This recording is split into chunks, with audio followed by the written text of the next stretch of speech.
Oi, turma! Espero que estejam todos bem. Vamos para a nossa semana 4 do PET 4, encerrando mais um PET. Essa última semana do PET 4 vai falar um pouquinho sobre o reino Plantae, reino vegetal.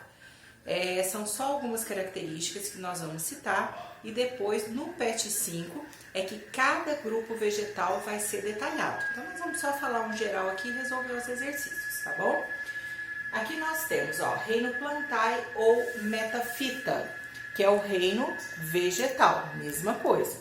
Esse reino vegetal, a primeira coisa que eu tenho que lembrar, que todas as plantas realizam um processo de fotossíntese. Da planta mais simples à planta mais complexa, todas realizam fotossíntese. Vão fazer fotossíntese e através desse processo vão produzir o seu próprio alimento, por isso são autótrofas, e vão produzir o oxigênio. Bom, então todas as plantas produzem seu próprio alimento através do processo de fotossíntese, por isso são chamadas de autótrofas. Nós temos 4 grupos vegetais: briófitas, pteridófitas, gimnospermas e angiospermas. O primeiro grupo vegetal é o grupo das briófitas. O principal exemplo de briófita é o musgo, que é uma planta pequenininha.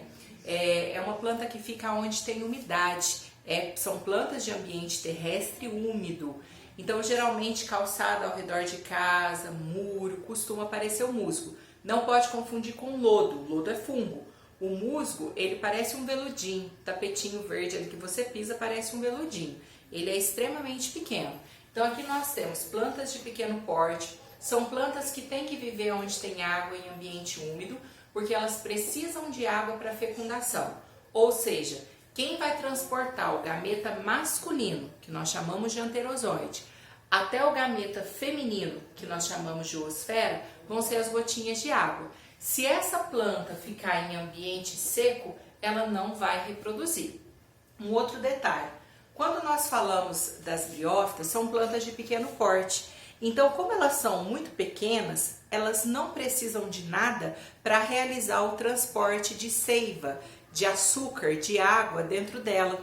O transporte do alimento, da água, vai ser feito, a água vai por osmose de uma célula para outra e o alimento vai por difusão.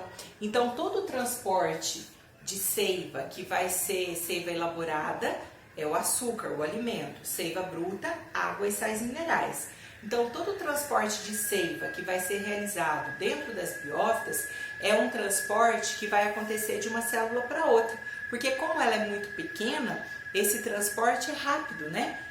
Porque ela é pequena, então vai passar de uma célula para outra, o que não serve para uma planta de grande porte, que aí demoraria muito. O musgo, como é uma planta muito pequena, muito simples, não tem raiz verdadeira, nem caule, nem folhas verdadeiras, são estruturas muito simples, certo? Depois as pteridófitas, nós temos aqui o exemplo da samambaia.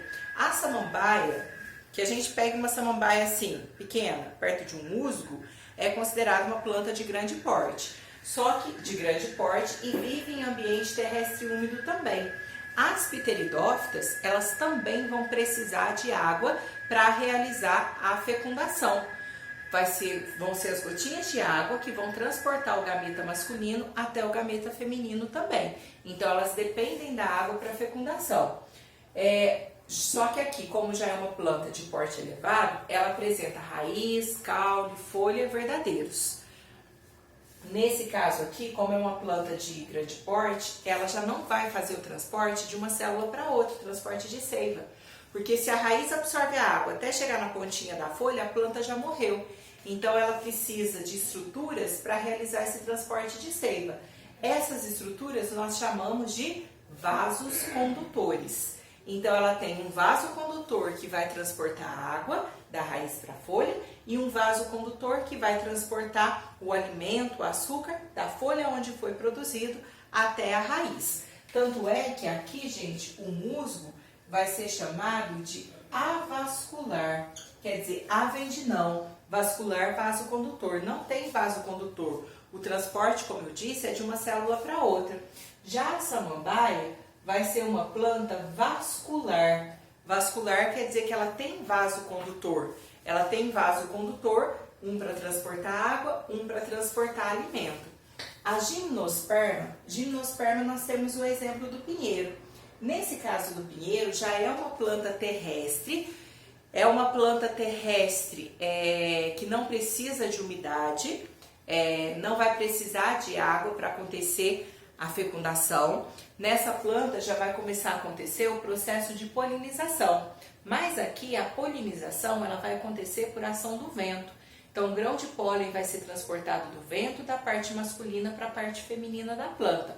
Ou se for planta, vamos dizer, com sexo separado, uma com a parte masculina, uma com a parte feminina, o vento transporta o grão de pólen de uma planta para outra.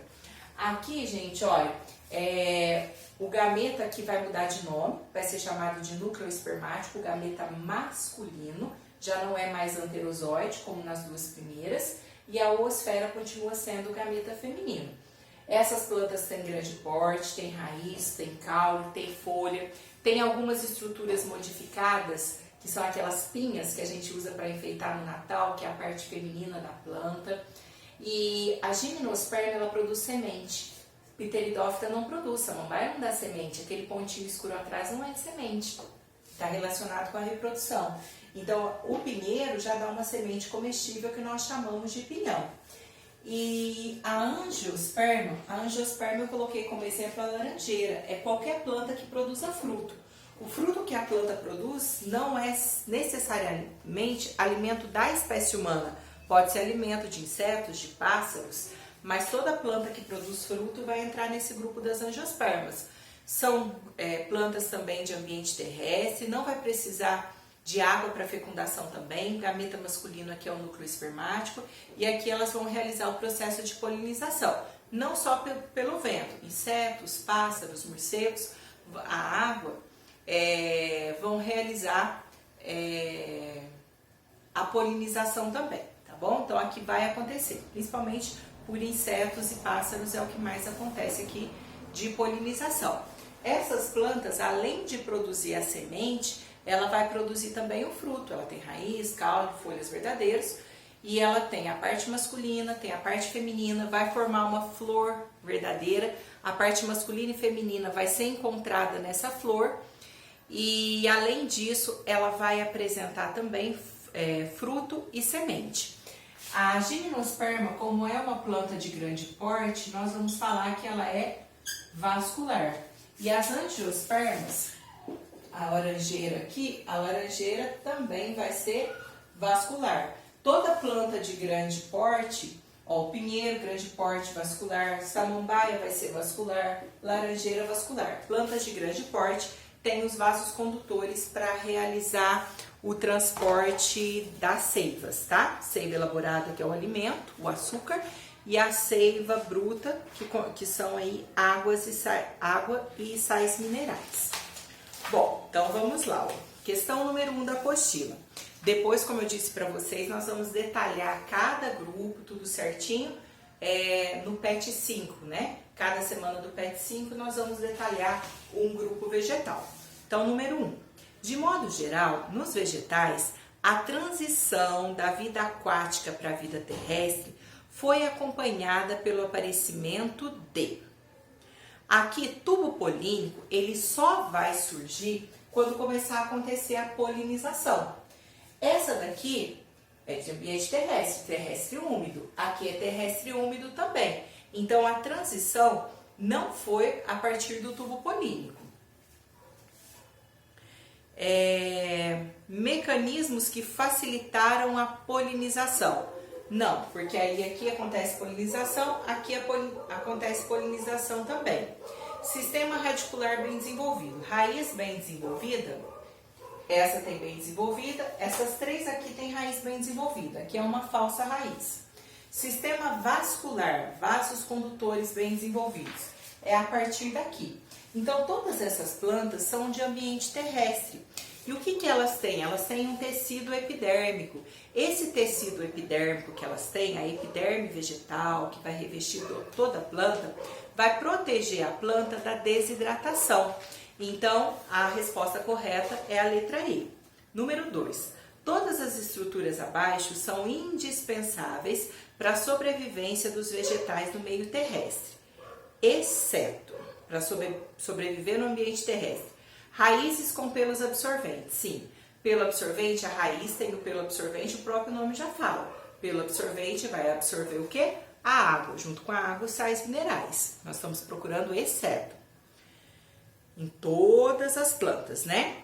Anterozoides livre-natantes. Gente, anterozoide tem nessa que é o gameta masculino, que é o que vai nadar no gotinho de água até a parte feminina.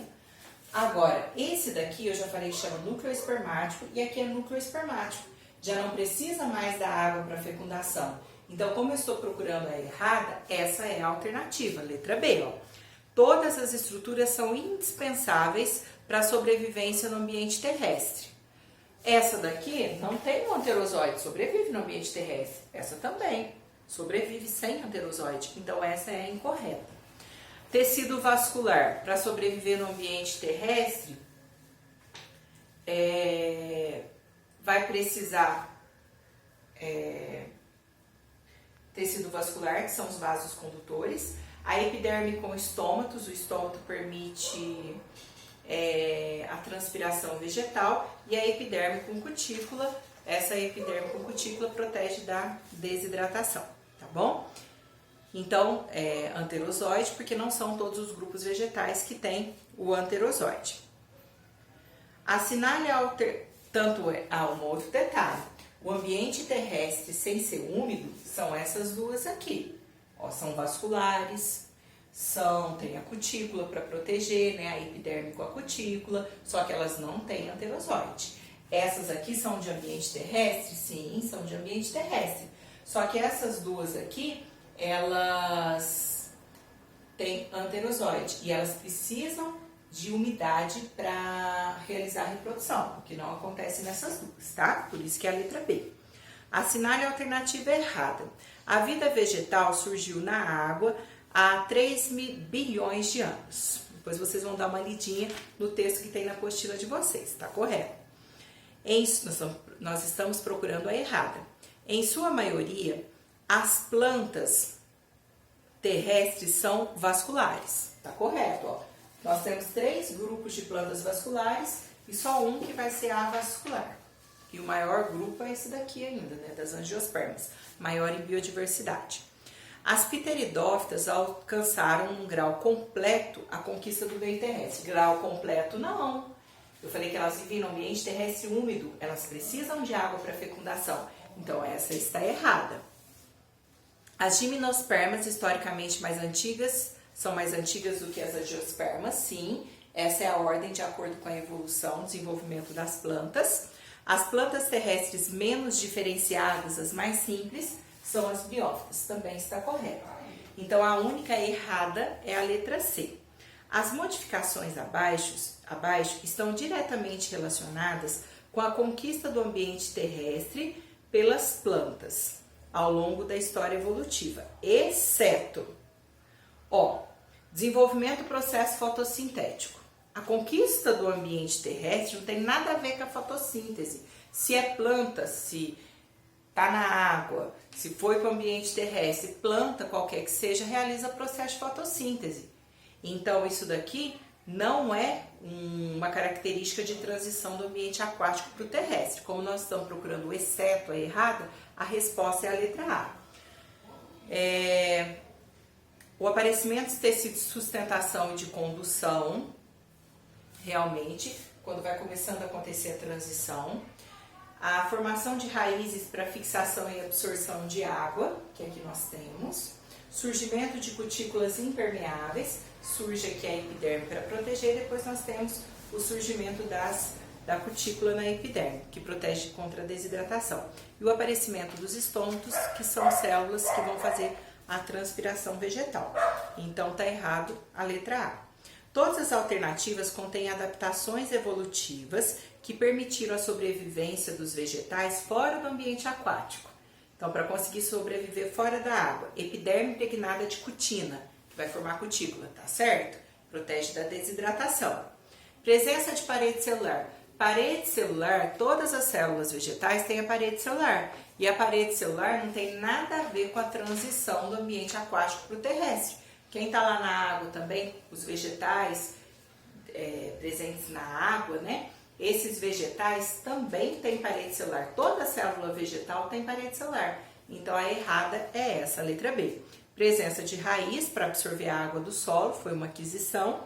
Tecidos condutores, xilema e floema, porque aqui nós temos a presença da raiz e tem um vaso condutor para transportar água. Nesse grupo e nesse grupo também.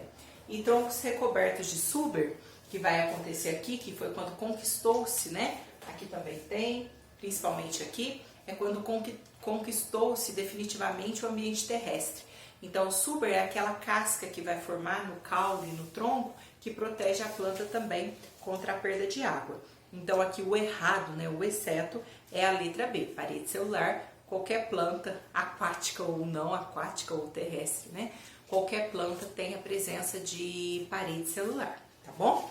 Bom, essa semana é só isso, é só um geral, né? Como eu disse para vocês, das características dos 4 grupos vegetais, um exemplo de cada, porque no PET 5, como eu já falei, nós vamos detalhar cada grupo vegetal. Espero que vocês tenham entendido pelo menos um pouquinho da resolução dos exercícios, tá bom? Qualquer dúvida, me mandem mensagem, tá? Fiquem com Deus e até a nossa próxima explicação. Tchau!